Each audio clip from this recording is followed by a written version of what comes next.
لو أنزلنا هذا القرآن على جبل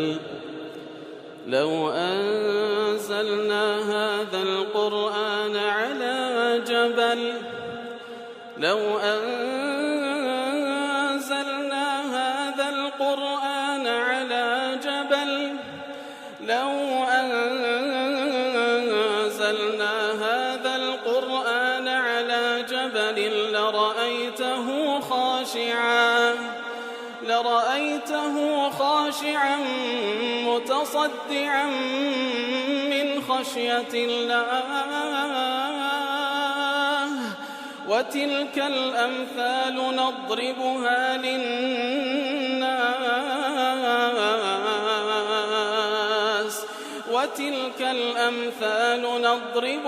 للناس لعلهم يتفكرون.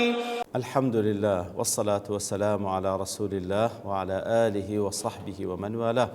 السلام عليكم ورحمة الله. برزنا خوش حام لواني بيصد سليك لواني كان تفسير القرآن في رزبهم وخزمتان ومبس رزامن رب العالمين وهي هذان مئوي آزي السودي لور بقرن. أعوذ بالله من الشيطان الرجيم. بسم الله الرحمن الرحيم. أحل لكم صيد البحر وطعامه متاعا لكم وللسيارة وحرم عليكم صيد البر ما دمتم حرما واتقوا الله الذي إليه تحشرون. بەڵێ خۆشەویستان هەر لە درێژەی ئەو بابەتەی کەوا کەسێک لەژێر ئیحرام دابی نابی ڕاو بکە، بەڵام ئەوەی کەوا لێی حرامە ڕاوی ئەو حەیوانانەی کەوا لە بەڕ و لە وشکانیدان، بەڵام سەیدی بەحر واتە ڕاوکردنی ئەو ئاژەڵانەی کەوا ئەو گیان لەبەرانەی کەوا لە ناو ئاون وەکو ماسی و هاوشێوەی ئەوە حەلالە ئەگەر لە ژێر ئیحرامیش دابی. کەواتە ئوحیلە لەکم صەید البەحری، ئەوەی کەوا لە بۆتان حەلال کرا لە ژێر ئیحرامیشدا دەکرێ ڕاوە ماسی بکەن. وەطەعامه، وەطەعامەکەشی کە دەین باسی دەکەین ئینشاءڵڵا. مەتاعا لەکم وەلیسەیارە، ئەو حەلالکردنی ڕاوکردنی ماسی و گیان لەبەرەکانی ئاو هەم با بڵێن وەکو مەتاع و وەکو زاد و زەخیرە وەکو ڕابواردن لە بۆ خۆتان و لە بۆ ئەو مسافرانەی کەوا لە سەفەردان. وحرم عليكم صيد البر ما دمتم حرمة. سان تأكيد دكاتو بەڵام کاتێکەوە لە ژێر ئیحرامدا ناکرێ بە هیچ شێوەیەک ڕاوی حیوانە شێویەکان بکەن کەوا لە وشکانی دەژێن. واتقوا الله الذي إليه تحشرون. تقوای الله بکەن سبحانه وتعالى، ئەو ئەڵڵایەی کەوا إليه تحشرون دەبرن و دەگەڕێنەوە لای ئەو حەشر دەکرێن و حسابتان لەگەڵ دەکرێ. بەڵێ ئیتر دەفەرمێ أحل لكم، ئەو خطابە لۆ چێە؟ لە بۆ ئەو کەسانی کەوا لە ژێر ئیحرام دانە، وەکو مەهایمی دەڵێ إذ ليس فيه التجبر المنافي للتذلل الإحرامي، کەواتە کە کاتێکەوە لە ژێر ئیحرامدا وەکو گوتمان نابی حیوانە چێویەکان کەوا لە وشکایی دەژیان ئەوان ڕاو بکە، لەبەرەوەی گوتمان بەڕاستی ئەو لە ژێر ئیحرامدا و پێویستە ئەو پەڕی زەلیلی بنوێنی کوشتنی حیوانێکیش لەو حاڵەتەی زۆرێک لە دڕەقی تێدایە کە نابی لە کەسی محرم بێتە جێ، بەڵام ڕاوکردنی حیوان و ئاژەڵ و گیان لەبەرەکانی ئاوی ئەو تەجەبورەی تێدا نییە. ئەو تەجەبورەی تێدا نیە، واتە ئەو وەکو بڵێ شیدەت نواندنەی تێدا نییە کەوا لەگەڵ زەلیل نواندنی کەسێکەوە لە ژێر ئیحرامدایە، وەکو مەهایمی وا دەڵێن. أحل لكم صيد البحر، کەواتە ڕاوکردنی گیان لەبەرە ئاویەکان لە بۆتان حەلال ئەگەر لە ژێر ئیحرامیشدا بن. صيد البحر وەکو زانان دەفەرمون چییە؟ ئەو حیواناتانە چنە؟ ما توالده ومثواه في الماء، واتە ئەو ئاژەڵەی کەوا هەر لە ناو ئاو لەدایک دەبی و هەروەها لە عاقبەتیش هەر لە ژیانیدا و هەر لە ناو ئاویشدا دەمینێتەوە و لەوێن دەرەش دەمری ئەگەر ڕاو نەکرێ. والمراد بالبحر، کەواتە ئەو حیوانانەی کەوا ناو ئاو دەژیان کە لێدا باسی بەحری کردیە،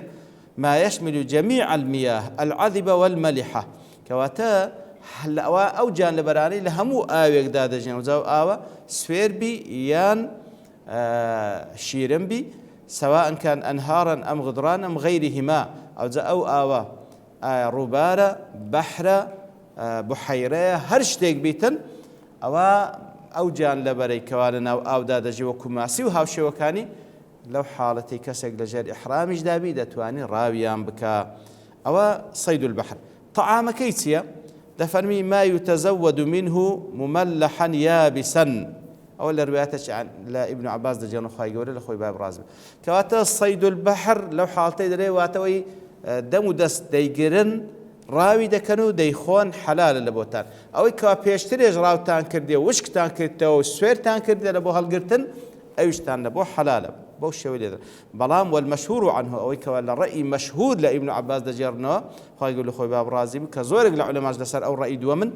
أن صيده ما أخذ منه حية صيد البحر بمعنى أو ما سيكوا بزندياتي راوي دكيو ديجري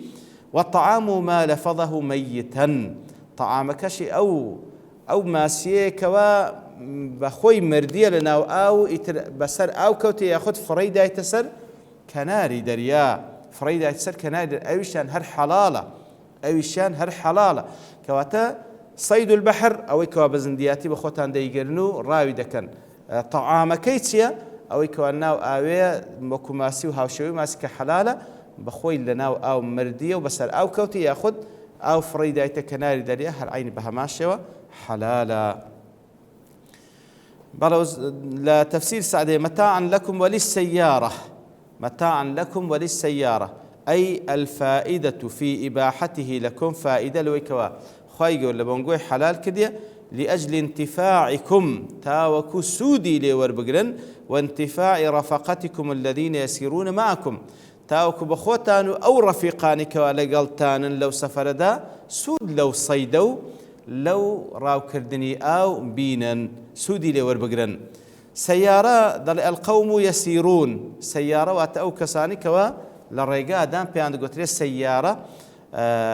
لوبة مؤنثهاتي على معنى الرفقة والجماعة لبروي بمعنى جماعة كومل دي أواني كوا بكومل درون يأخذ بمعنى القوم المسافرون ده كواتابو شوي لأجل تمتعكم كوات هندق لزاناش أو هاي لقدايتوا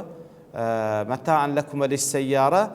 وكوي بعض السعدي دلي واتا بخوتان او اني لقلتان او كومر كسر قلتان تا اكسود ور بقرن هندش كاج دلين تا وكسودي لي ور بقرن في حال اقامتكم وفي حال سفركم لو حالتك مقيما لو حالتك لسفر دانا دتوان السود لا راو كردني حيوانات ابي ببينا فانتم تتمتعون بهذه النعم مقيمين ومسافرين كواتل لحاله اقامه ولحاله سفر دكري أنجو سود لو بسود للصيد كردن وراو كردني حيوان آوية كان ببين وذلك يقتضي منكم الشكر لله لكي يزيدكم من هذه الكواتا متاعا لكم ولأنعامكم أو براستي يهندي تاوك السودي لور بخوتو متاعا لكم وكو دفن ولي السيارة متاعا لبو خوتان لبو أوانيكوا قوم مسافر كان يأخذ لك حالتي مقيمي لحالة السفر ده سودي لوردقرن دفرمي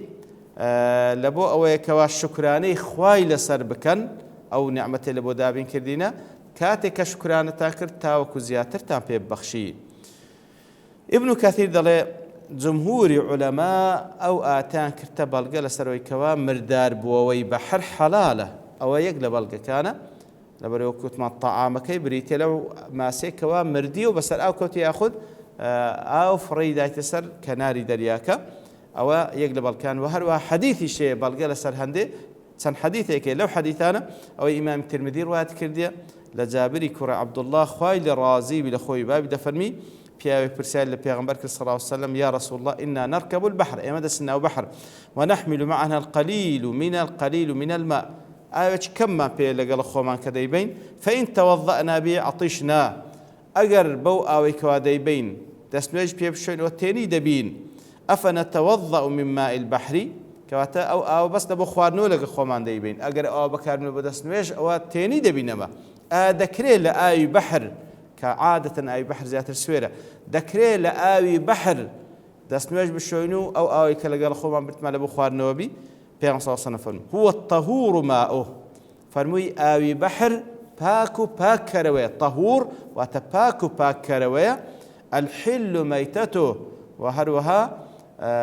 ميتكشي أو ما سيكوالنا دشمري بخوشي دمري بيشو ينقو رايب كان هر عين حلال لبوتان بيخون كواتا أو حديثة وتسندين حديث كاش معناه بلغي لسروي كوا مردار بووي بحر وكماسي وهاوشيوي حلالا أوز دفن واتقوا الله الذي إليه تحشرون وكو دفن واستعينوا على تقواه بعلمكم أنكم إليه تحشرون بەچ تەقوای خوای بکەن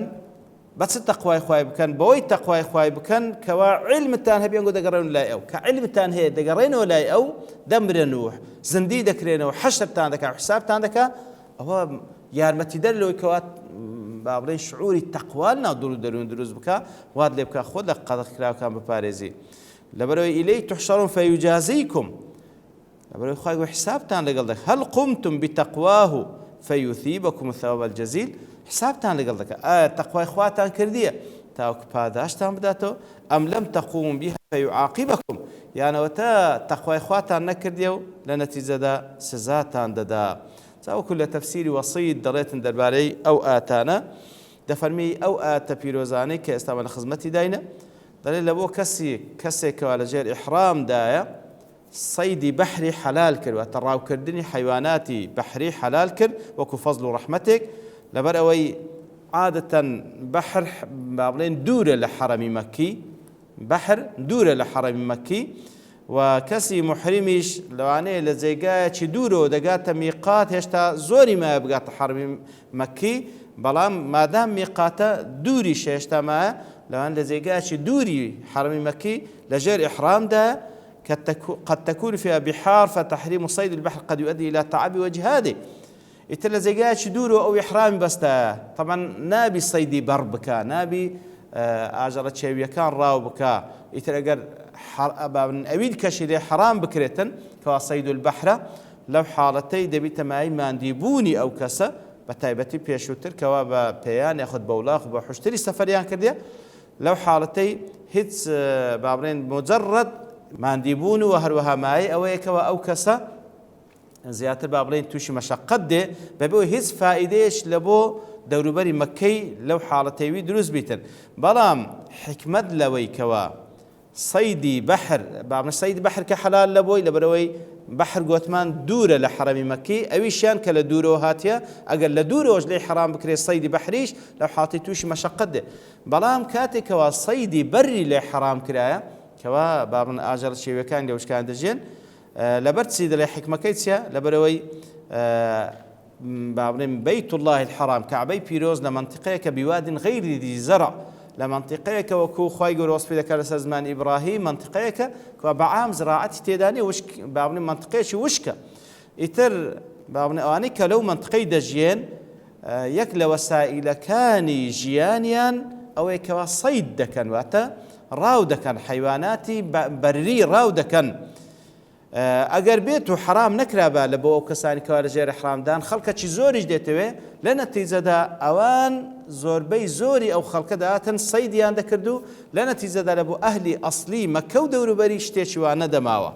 شتێکی وان نەدەماوە ئیتر دەفەرمی ئەوەش یەک لە حکمەتەکانە کە خوای گەورە سوبحانه وتعالى با بڵێن ئەو حیواناتانەی کەوا لە وشکانی دەژێن لەوێندە حرام کرد لە بۆ کەسانی کەوا لەژێر ئیحرامدان لەسەروی ئەوەش طبعا وەکو ڕێز لێنانێک لەو منطقەی کەوا خوای گەورە حورمەتی پێبەخشیە کردیتە ئەرض الله الحرام و ڕێز لێنانێکە لە بۆ منطقەی وإعلان لشأنها ومكانتها بەرزکردنەوەی شأن و مكانتي فهي أماكن الأمان والإطمئنان والسلام أصل لو جێگانە ئەوەیە کەوا جێگای ئەمن و ئەمان و سلم و سەلامەتیە لا للبشر وحده نەک هەلە بۆ بەشەریەت بل للبشر ولغير البشر من مخلوقات الله كواتا أو جيجها براستي كأرض الله الحرامة خواي قروا حرمة في بخشية نكهر لبو بشريات نكهر لبو إنسان كان جيجا أمن وأمانة بل لبو باقي مخلوقات دي كش جيجا أمن وأمانة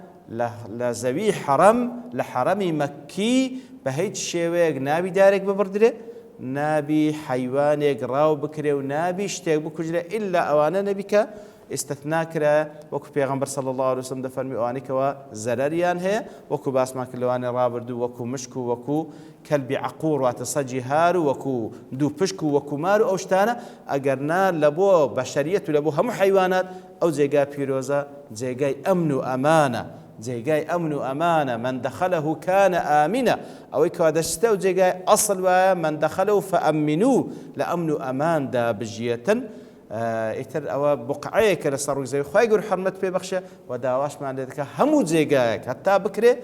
بیکەنە جێگای ئەمن و ئەمان تاوەکو لە بەهەشدا کە دار السەلامە خۆمان ئامادە بکەین مهەیە بین لە بۆ ئەو ژیانێکەوە لە دار السەلامەکە لە بەهەشدا چاڕوانی ئیمانداران دەکاتن لە خوای گەورە دەپاڕینەوە. خوای گەورەمان لێ بکە هەم لە دنیاشدا بەو شێوەی بژێن کە خوا دەیەوێت لە قیامەتیشدا خوای گەورە لە خزمەت پێغەمبەر صلی الله علیه و سلم لە بەهەشتی بان و بەرین لە دار السەلام خوای گەورە کۆمان بکاتەوە. وصلى الله وسلم على نبينا محمد وعلى آله وصحبه أجمعين وآخر دعوانا الحمد لله رب العالمين. لو أنزلنا هذا القرآن على جبل لرأيته خاشعا متصدعا من خشية الله وتلك الأمثال نضربها